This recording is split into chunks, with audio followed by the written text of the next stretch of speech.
mendahulukan parti daripada kepentingan peribadi. Kalau kita sendiri dah tak boleh nak buat kerja, kan? Kalau saya sendiri sebagai Ketua Pemuda Nasional dah tak boleh dah.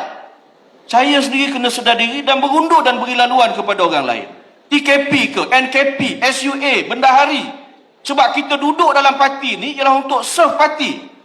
Bukan untuk jadikan jawatan dalam parti ni sebagai batu loncatan untuk kita dapat kerusi grade A ataupun grade B dalam pilihan raya. Kita ada tanggungjawab kita. Lepas ni sebagai Faris pula, SU pun ada program dia. Mulakan dengan kepimpinan kanan, insya-Allah kepimpinan exco yang lain akan susuli dengan menggerakkan biro-biro yang lain. Kalau tak ada program pun, sekurang-kurangnya media sosial dia hidup. Kan? Ada exco kita, ada pemuda kita, dia buat jogging je. Kan? Lepas tu dia komen politik. Okeylah. Sekurang-kurangnya dia menjawab bagi pihak kerajaan madani apa juga isu-isu yang berlaku.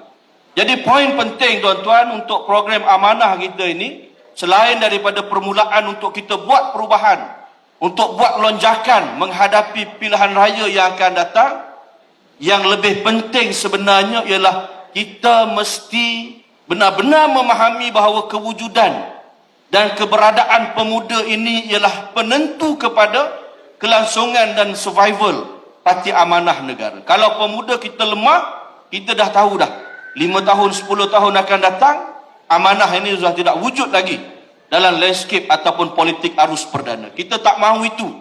Kita tak ada rumah lain dah. Ini saja rumah kita.